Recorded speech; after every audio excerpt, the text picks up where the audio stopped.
Juízes, capítulo 6. Outra vez o povo de Israel agiu mal perante o Eterno. O Eterno os deixou sob o domínio dos midianitas durante 7 anos. Os midianitas oprimiram Israel. Por causa deles, os israelitas eram obrigados a se esconder nas cavernas ou a construir lugares seguros. Quando Israel plantava sua lavoura, os midianitas e os amalequitas, os que viviam no leste, invadiam os campos e acampavam neles, destruindo as plantações até Gaza. Não deixavam nada para o sustento dos israelitas, nem ovelhas, nem bois, nem jumentos. Com os seus rebanhos e tendas, chegavam e tomavam conta da terra, como numa invasão de gafanhotos. Eles possuíam uma quantidade incrível de camelos, que pisoteavam o solo e destruíam tudo.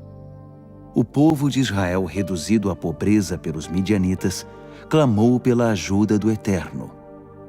Depois que certa vez o povo de Israel clamou ao Eterno por causa dos midianitas, o Eterno lhes enviou um profeta com esta mensagem. O Eterno Deus de Israel declarou: Eu libertei vocês do Egito, eu libertei vocês da escravidão, resgatei vocês da crueldade do Egito e depois de todos os opressores. Eu os eliminei da sua presença e entreguei a vocês a terra deles. Ele disse a vocês: Eu sou o Eterno, seu Deus. Não tenham medo nem por um instante dos deuses dos amorreus que existem na terra em que vocês estão vivendo. Mas vocês não deram ouvidos a mim. Um dia, o anjo do Eterno sentou-se debaixo do carvalho que está em Ofra, pertencente a Joás, o ebiesrita. Gideão, seu filho, malhava o trigo num tanque de esmagar uvas, escondido dos midianitas. O anjo do Eterno apareceu a ele e disse: O Eterno está com você, poderoso guerreiro. Gideão respondeu: Comigo, Senhor. Se o Eterno está conosco, por que estamos nesta situação? Onde estão todas as maravilhas que nossos pais e avós nos contavam, afirmando: o Eterno nos libertou do Egito? Na verdade, o Eterno não quer saber de nós. Ele nos entregou nas mãos dos midianitas. Mas o Eterno insistiu: Use a força que você tem. Liberte Israel da opressão dos midianitas. Sou eu quem está enviando você. Gideão respondeu: Eu, Senhor? Como é que eu poderia libertar Israel? Olhe para mim. Meu clã é o menos importante de Manassés, e na minha família eu sou o menor. O Eterno disse: Eu estarei com você. Confie em mim. Você derrotará os midianitas como se fossem um só homem. Gideão respondeu: Se você está dizendo a verdade, faça-me um favor. Dê-me um sinal para que eu possa acreditar no que você está dizendo. Não saia daqui até eu voltar com um presente para você. Ele disse: Pode ir, eu espero. Gideão foi preparar um cabrito e providenciou uma grande quantidade de pães sem fermento. Utilizou mais de uma arroba de farinha. Arrumou a carne num cesto e o caldo numa panela, e depositou a comida à sombra do carvalho, uma refeição sagrada. O anjo do Eterno disse: Tome a carne e o pão sem fermento. Ponha-os sobre aquela pedra e despeje o caldo em cima. Gideão fez conforme a instrução do anjo. O anjo do Eterno estendeu a ponta do cajado que carregava e tocou a carne e o pão. Na mesma hora, saíram chamas da pedra, e elas queimaram a carne e o pão, enquanto o anjo do Eterno sumia de vista. Gideão finalmente entendeu que aquele era o anjo do Eterno. Gideão disse: Ah, Senhor Eterno, eu vi teu anjo face a face. Mas o Eterno o tranquilizou: Não se preocupe, não se apavore, você não morrerá. Gideão construiu ali um altar ao Eterno e deu a ele o nome de A Paz do Eterno, ainda chamado assim em Ofra dos Abiesritas. Naquela mesma noite, o Eterno disse a Gideão: Tome o melhor novilho de 7 anos de seu pai. Destrua o altar de Baal que é de seu pai, e derrube o poste sagrado de Azerá que está do lado do altar.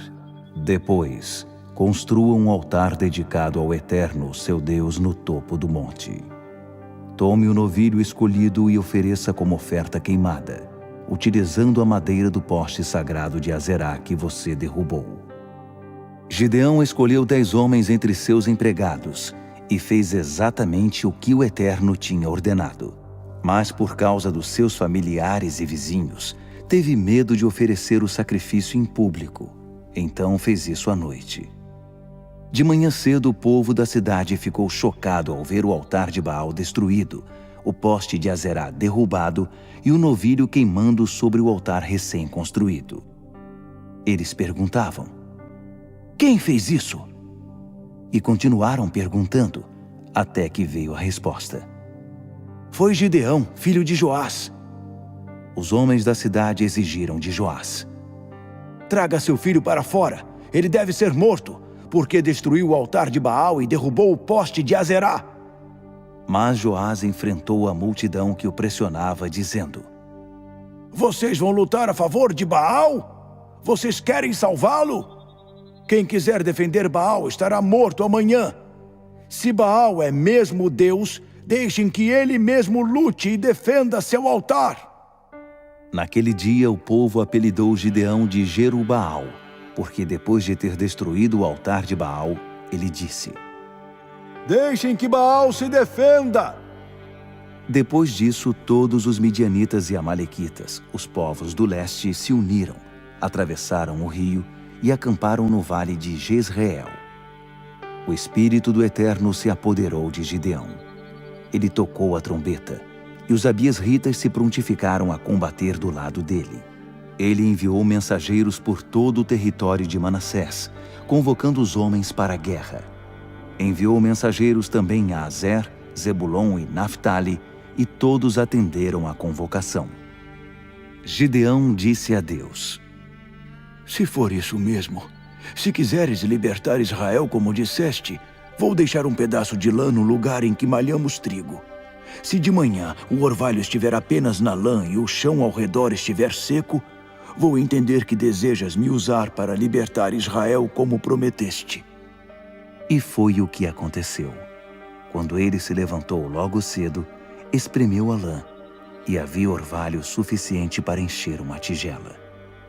Gideão disse a Deus: Não te irrites comigo, mas tenho outro pedido. Vou fazer mais um teste com a lã. Só que desta vez a lã deve ficar seca e o chão encharcado de orvalho. Deus fez acontecer isso naquela mesma noite. Apenas a lã ficou seca, enquanto o chão ao redor estava molhado de orvalho.